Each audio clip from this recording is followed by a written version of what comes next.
ನಮಸ್ಕಾರ ವೀಕ್ಷಕರೇ, ನಮ್ಮ ಯೂಟ್ಯೂಬ್ ಚಾನಲ್ಗೆ ನಿಮಗೆ ಪ್ರೀತಿಯ ಸ್ವಾಗತ. ನೀವೇನಾದರೂ ನಮ್ಮ ಚಾನಲ್ಗೆ ಮೊದಲ ಬಾರಿ ಭೇಟಿ ನೀಡ್ತಿದ್ರೆ ಈ ಕೂಡಲೇ ಸಬ್ಸ್ಕ್ರೈಬ್ ಮಾಡಿ. ಕನ್ನಡ ಚಿತ್ರರಂಗಕ್ಕೆ ಡಾಕ್ಟರ್ ರಾಜ್ಕುಮಾರ್ ಅವರು ನೀಡಿದ ಕೊಡುಗೆ ಅಪಾರ. ಒಂದಕ್ಕಿಂತ ಒಂದು ಸೂಪರ್ ಹಿಟ್ ಸಿನಿಮಾಗಳಲ್ಲಿ ಅವರು ನಟಿಸಿದ್ರು. ಅವರ ಪ್ರತಿ ಸಿನಿಮಾದಲ್ಲಿಯೂ ಸಮಾಜಕ್ಕೊಂದು ಉತ್ತಮ ಸಂದೇಶ ಇದ್ದೇ ಇರ್ತಿತ್ತು.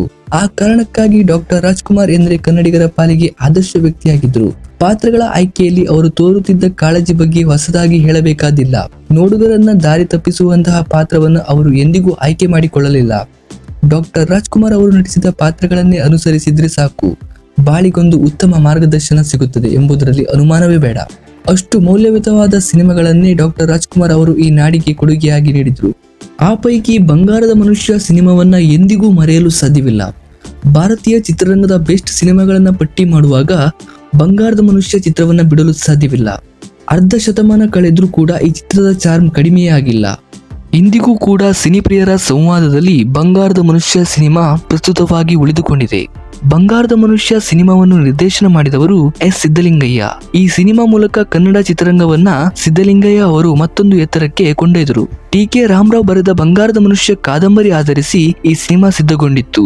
ಡಾಕ್ಟರ್ ರಾಜ್ಕುಮಾರ್, ಭಾರತಿ, ಬಾಲಕೃಷ್ಣ, ಶ್ರೀನಾಥ್, ಲೋಕನಾಥ್, ದ್ವಾರಕೀಶ್, ವಜ್ರಮುನಿ ಮುಂತಾದವರು ಈ ಸಿನಿಮಾದಲ್ಲಿ ನಟಿಸಿದ್ರು. ಹಲವು ಕಾರಣಗಳಿಂದಾಗಿ ಬಂಗಾರದ ಮನುಷ್ಯ ಚಿತ್ರ ಇಂದಿಗೂ ವಿಶೇಷ ಸ್ಥಾನ ಉಳಿಸಿಕೊಂಡಿದೆ. ಈ ಸಿನಿಮಾ ನೋಡಿದ ಅನೇಕ ಯುವಕರು ನಗರವನ್ನ ಬಿಟ್ಟು ತಮ್ಮ ಹಳ್ಳಿಗಳಿಗೆ ತೆರಳಿ ಪುನಃ ಕೃಷಿಯಲ್ಲಿ ತೊಡಗಿಕೊಂಡರು.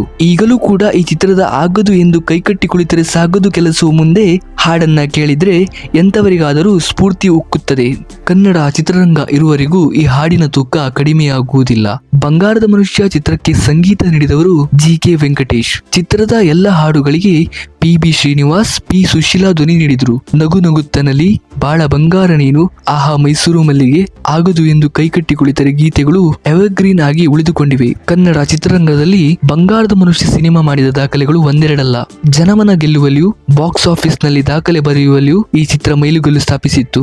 ಆ ಕಾಲಕ್ಕೆ ಅತಿ ಹೆಚ್ಚು ಕಲೆಕ್ಷನ್ ಮಾಡಿದ ಕನ್ನಡ ಸಿನಿಮಾ ಎಂಬ ಖ್ಯಾತಿಯನ್ನ ಬಂಗಾರದ ಮನುಷ್ಯ ಸಿನಿಮಾ ಪಡೆದುಕೊಂಡಿತ್ತು. ಬೆಂಗಳೂರಿನ ಸ್ಟೇಟ್ಸ್ ಚಿತ್ರಮಂದಿರದಲ್ಲಿ ಸತತ 2 ವರ್ಷಗಳ ಕಾಲ ಪ್ರದರ್ಶನ ಕಂಡಿದ್ದು ಅಮೋಘ ಸಾಧನೆಯೇ ಸರಿ. ಮೈಸೂರಿನ ಚಾಮುಂಡೇಶ್ವರಿ ಚಿತ್ರಮಂದಿರದಲ್ಲಿ 60 ವಾರಗಳ ಕಾಲ ಪ್ರದರ್ಶನ ಕಂಡಿತ್ತು. ಹಲವು ಚಿತ್ರಮಂದಿರಗಳಲ್ಲಿ ಈ ಸಿನಿಮಾ 1 ವರ್ಷಗಳ ಕಾಲ ಯಶಸ್ವಿಯಾಗಿ ಪ್ರದರ್ಶನವಾಯಿತು. ಜನರು ಮುಗಿಬಿದ್ದು ಈ ಸಿನಿಮಾ ವೀಕ್ಷಿಸಿದ್ರು. 1988ರಲ್ಲಿ ಮರು ಬಿಡುಗಡೆ ಆದಾಗಲೂ ಈ ಚಿತ್ರ ಬರೋಬ್ಬರಿ 25 ವಾರಗಳ ಕಾಲ ಪ್ರದರ್ಶನ ಕಂಡಿತ್ತು. ಇಂತಹ ಹಲವಾರು ದಾಖಲೆಗಳನ್ನು ಬರೆದ ಬಂಗಾರದ ಮನುಷ್ಯ ಸಿನಿಮಾ ತೆರೆಕೊಂಡು 50 ವರ್ಷ ಪೂರೈಸಿದ್ರು ಈಗಲೂ ಕೂಡ ಈ ಚಿತ್ರ ಟಿವಿಯಲ್ಲಿ ಪ್ರಸಾರವಾದ್ರೆ ಗಮನವಿಟ್ಟು ನೋಡುವ ಪ್ರೇಕ್ಷಕರಿದ್ದಾರೆ. ಇದಾಗಿತ್ತು ಬಂಗಾರದ ಮನುಷ್ಯ ಸಿನಿಮಾದ ಒಂದಿಷ್ಟು ಮಾಹಿತಿ. ಈ ಚಿತ್ರದ ಕುರಿತು ನಿಮ್ಮ ಅನಿಸಿಕೆಯನ್ನ ಕಮೆಂಟ್ ಬಾಕ್ಸ್ ನಲ್ಲಿ ಹಂಚಿಕೊಳ್ಳಿ. ಹಾಗೆ ಈ ವಿಡಿಯೋ ಇಷ್ಟವಾದ್ರೆ ಈ ವಿಡಿಯೋಗೆ ಒಂದು ಲೈಕ್ ಕೊಟ್ಟು ನಮ್ಮ ಚಾನೆಲ್ ನ ಸಬ್ಸ್ಕ್ರೈಬ್ ಮಾಡಿಕೊಳ್ಳಿ. ಮತ್ತೆ ಮುಂದಿನ ವಿಡಿಯೋದಲ್ಲಿ ಸಿಗೋಣ.